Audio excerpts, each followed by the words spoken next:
possible rain out here. Do you feel like you learned enough from back in March that you feel good if you don't have the qualifying race? Yeah, qualifying I don't think will do anything, honestly. If they just lined us up and we raced, I think that would be the same as just running one lap. Not having a practice, not having 20 minutes to tune on something is irrelevant, so might as well not do anything.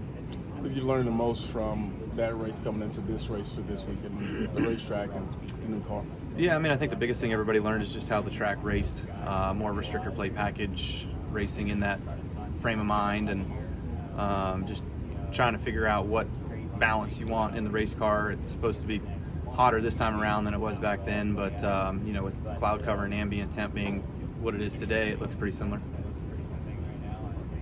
Any worries about the rear tires that were going flat in March? Did the teams figure out kind of what was causing that, or does that appear to be a factor this time around? I mean, yeah, I would imagine it's still going to be somewhat of a factor. It's all camber and load related, so whether you run too much camber, or whether you run on your springs, or whether you run on the stops of the shock, puts load in the tire and creates issues. Are you running the digital dash mirror in addition to the regular mirror? I have on and off a little bit this year. If you're speaking in relation to this weekend, no. Are you not running this weekend? Okay. Any reason why you wouldn't have it? Because it's super speedway style racing, would you? Not necessarily. Honestly, I thought I was going to run it this weekend at the restrictor plate race, but then my driver note package that came over didn't show it in it, so I don't know. What's the maximum number of super speedway type races that NASCAR should have out of 6? 0. Well, we still got Daytona 500, right? 1. I don't know. I mean, it's something that fans seem to like and enjoy. Short track, super speedways, road courses, then intermediate seems to be the order they favor. So, you know, for us, it's a show. It's not a race.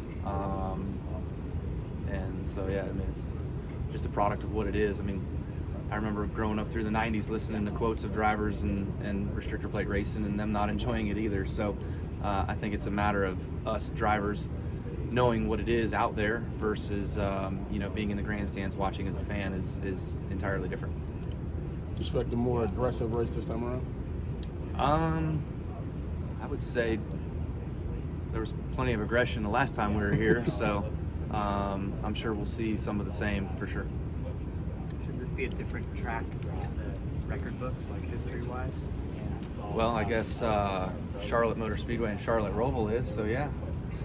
Well, Bristol Dirt is, and Bristol Concrete is different. You could say, well, it's still in a 1.5 mile oval. I haven't won here before, if that makes you feel better. You'd have to take one away from yourself, basically. Take a track that you won at. Huh? Well, no, I guess you'd have an extra one that you haven't won at yet, is what I'm saying. Right. Yeah, I haven't won here, correct. Even though I've got trophies that say Atlanta Motor Speedway. Right. Okay. If you could move the All-Star race to any track in the world next year, where would you put it at? Right now, off the top of my head, Iowa's the first thing that comes to mind. I'd give Iowa a shot. If it could only be at like an SMI track, would you move it back to Charlotte to have that extra week back home? Well, now that you say SMI, that brings up another point. I guess I'd either look at their affiliation with Nashville Fairgrounds or their affiliation with Wilkesboro. So speaking of schedule, there was some breaking news this week that sounds like a street race is imminent for next year in Chicago. Have you done any street racing at all in your career? No. I have not, no. Do you have any on my bicycle? Do you have any thoughts on like what you think NASCAR should do in terms of vetting what a street course would look like for stock cars? I don't know. I mean, a track is a track. We're all going to go around it, and we're going to figure out how to make it work or not make it work. So it's just a matter of being able to have a good product that puts on a good race. But street racing, it typically is pretty tight, pretty narrow, 90-degree corners. You know, it's sharp. I'd hate to see somebody, one of us, whatever, miss a corner, go into a tire barrier, and then it blocks the track. You know, so I think that's where the first mindset to me comes in, is just, you know, not having blocked track moments. But other than that, I mean, you know, more things, more diverse tracks on the calendar, I don't think are a bad thing. So at least giving it a shot and seeing what it is. I don't know that, I guess rumor has it it's a 3-year deal. I don't know that a 3-year deal makes sense because, as we've seen, we can make a really good splash the first time around, and then year 2, year 3, it's dead. So, try it once and see how it goes. I guess it's more about the event, is what people say about street racing. Like quality racing can be take it or leave it. It's more about ensuring that it's a big event. Is that kind of how you're looking at it? Or you I don't know. I've never been to one. Yeah.